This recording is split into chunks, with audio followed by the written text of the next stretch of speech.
Hi, everybody. I'm DJ Sixsmith. You're watching the Sit Down. Mignon is here with us. Sistas on BET. It's been a great one.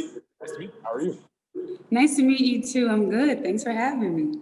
So it has been a crazy and wacky year, and we're all super grateful for the work that we've had. And Sisters is a show that has really cut through, and a lot of people have enjoyed it. So what has the experience been like for you this year? Well, the experience has been,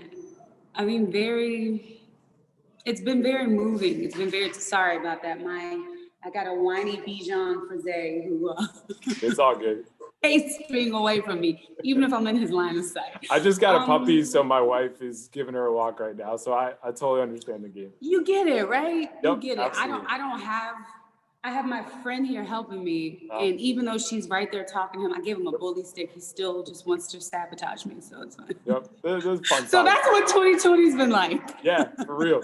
That's the way things have gone. But it's nice that you have a show that people appreciate, and like you're saying, I'm sure it's been just an amazing experience. So what has it ultimately been like? Yeah, it's.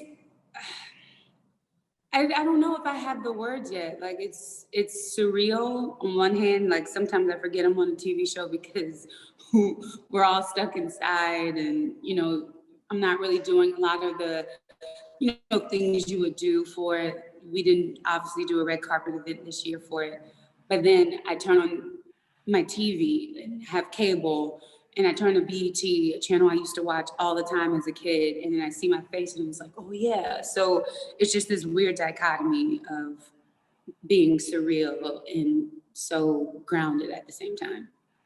Yeah, it's really cool when people grow up watching something and then they're on that channel and they get to do the thing. So when you were a kid, what was some of the stuff that you remember watching on BET and you're like, oh man, it'd be cool to do that one day?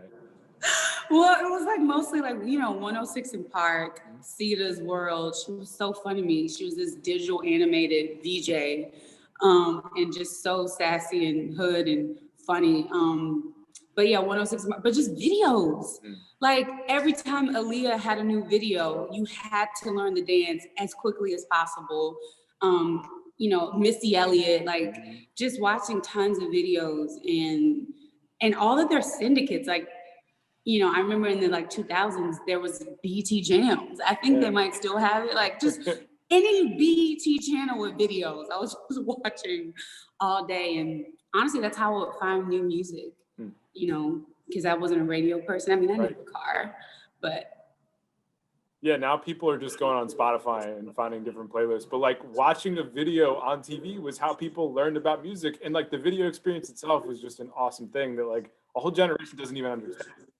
They don't get it. Like I look at some of these videos now and I'm like, y'all could have saved that money. Like, but it's just, it was an event. And I think, MJ started it with, not just Thriller. I would say even before that, but then it just came, $1 million videos, like multi-million-dollar budgets. And yeah, today, these kids today. Well, you know what? You can show them what the TV experience is all about, because having this show on TV right now is super important, because all the shows in the Tyler Perry world are incredible, but this one in particular, it just shows Black women in a really important way. So what does that mean to you to bear that responsibility, especially in a year where so much has been talked about with racial injustice and also how we portray different stories on TV? Yeah, it's an incredible responsibility. It can be a lot if you think about it too much. But like specifically my character in a interracial relationship, about episode 4, they have like a run-in, her and her character. Like he uses a slang term that's really not in and of itself offensive, but within the wrong context and out of the wrong mouth with those two opposing historical contexts, it is problematic. And even though his intentions were of the absolute best, or at least maybe his intentions weren't the best in the moment because he was being vindictive, but he was not trying to be racist. But it's just feeling that tension of being in the year 2020 and having moved so far away from the past, chronologically, but how far are we away from the past spiritually and systemically, and just really kind of living in that tension specifically for me playing Danny it's so interesting. It's a lot of fun, even though it's serious, it's still fun because I get to, really navigate and think about and also bear that responsibility of, even, I mean, some of the fans are like, Danny, he didn't mean it that way, but it's like, that's not important. You should know if you're going to get into a relationship with a person of a different cultural background, you should have at least done some footwork. Totally. Yeah. And I mean, it's great that we can have that depth in the relationship there, because so often with interracial relationships, it was, what other people are saying on the outside, not actually what's happening in the relationship. And even if a person didn't mean it a certain way, it still comes across that way. So the fact that you're teaching people that there is context that's really important, like that can only help them. So how nice is it that you can have those deeper conversations through a TV show like this? Yeah, I know. Because like on one hand, he is truly a comedic genius. Like I don't know how many of his shows a person might have seen, but if you've seen at least one Medea movie, you know how funny this man is. Absolutely. And then at the same time, there's just the depth and the complexity that he has brought to all four of these women. On one hand, Danny is really astute and in tune and can like pick up on things and even discerning. But then when it comes to this guy, she just shoots herself in the foot, or even if he doesn't do things perfectly, she might react too big. It's just, I like how much he has, played with these characters and has really like given them, humanity, and while also being relevant and heightening for drama and comedy. It's fun. It's good fun. Yeah, it's really amazing how these Tyler Perry shows straddle comedy and drama. Like it's very unique in how those worlds exist, and even what Tyler has done in the industry, right? I mean, his own studio, the shows that he's done. I mean, creating his studio on former slave ground, like it's just unbelievable. So I love asking people about Tyler as a guy, because I get all these great stories. What has really resonated with you so far with the experience? What I love about TP is he's so funny and playful, but at the same time, like he's not, he's about business. Like he's getting things done. Like he has his face set towards a goal and towards a purpose. So, I mean, it's amazing to watch him work because he's a maverick and he's sensitive and he has a lot of depth. And at the exact same time, he's very practical. Like when we're on set, it's like, all right, what are we doing? What are we doing? Like, it's just, he's like a machine, like a very sensitive human machine. Like he's a movement. It's hard to encapsulate. I've said it so many times, but I mean, the word I like to use for him is maverick. Like I could go on and on. It's but it's intense. I say all the time, I think as an actor, if you have the opportunity to work with him, do it, because you learn so much about yourself as an actor and as a storyteller, and especially just fine-tune that instrument of instinct and self-trust and self-security. So, I mean, that's one of the things too. Yeah, there's certainly a lot of great things to talk about there. You mentioned a bunch of different parts of this experience so far. What has surprised you, whether it's the process of doing it, the reaction, working with the other women? What are some of the surprises you didn't anticipate?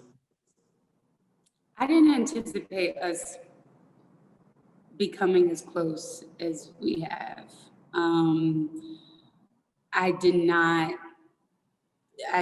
think I would really, I knew I came into it with a job, but to like kind of have walked out with a family in addition is honestly just one of the things that really is moving and touching for me, that I know I have lifelong friends. That's the best part of this industry, because you're just going from one project to the other, and sometimes you just, passing through the night with some people, and then here's an example where you can actually meet some people. So, go ahead. No, go ahead. No, feel free to talk on that. No, I was just gonna say it's catch and release sometimes. Like some people you really fall in love with, but you don't really keep in touch, and you just pick up where you left off when you see them again. Like I know we see pictures of celebrities at award shows and it looks like they're all just the best of friends. Well, really it's like that, but they probably haven't talked in 2 years because it's catch and release. But with us, like we text all the time, we FaceTime. We go on vacation. KJ and I went to Mexico together. it's like a real friendship and staying in touch. But go ahead. No, I was just gonna say it's cool that those relationships have lasted. And even going on a vacation with somebody, like especially in a time where we can't travel and stuff like that, it's nice to have that experience, right? Yeah, oh my gosh, we needed it so much. When you think about your career, what have been the keys to your success? Because this is a really challenging business. It's not easy to sustain success. It's not easy to get on a show like this and have a part like you do. So, what have been the keys for you? Faith, um, and really having a diligence, but first building that foundation of faith and being diligent in building that faith every day, and understanding who I am and what I specifically have to offer, so that, because this is a tough industry, and people might try to tell you who you are and who you aren't, and what you have and what you don't have, and you have to know who you are first and foremost. You have to know what you bring, so that when the time comes for you to go and take what's yours, you know what's yours. No one can take it from you. You just have to have a self-assuredness, and you have to have a confidence that really, really, really, really goes beyond what other people have told you and what other people feel about you. It's a stillness, it's a oneness, it's a vertical relationship with something so much bigger than you. So, I mean, take all the classes you want, but if you don't know what you have to offer and the role you play in this ecosystem, then you might find yourself scratching and surviving for a while. Even with success, you can get lost. So I really love how you put that there. When do you feel like you found out who you were and what you had to offer? after really getting kicked in the ass by Yeah. life, I'm sorry I don't know what I'm able to. You're good. No, that's real. That's the truth.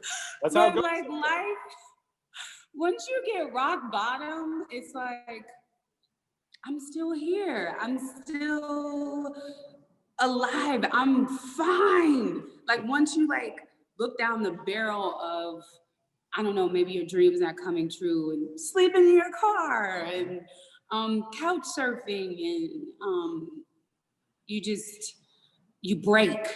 You just break. Life breaks you, and then you go, oh, I'm still here, and you get to see what you're made of. You realize you're strong and you're powerful, and if I'm not dead, that means I still have something to offer. There's a reason I'm still here. So honestly, I find a lot of strength in surviving, and then beyond surviving, thriving in the face of obstacles and heartbreak and loneliness and self-doubt and all of the above, and still finding joy, peace, love. That's really beautifully said, and it makes an experience like this even sweeter when a show hits and you sustain that success. So, Mignon, really nice to meet you. I appreciate everything you just said, and best luck everything going forward, all right? Nice meeting you too. Thank you, and likewise.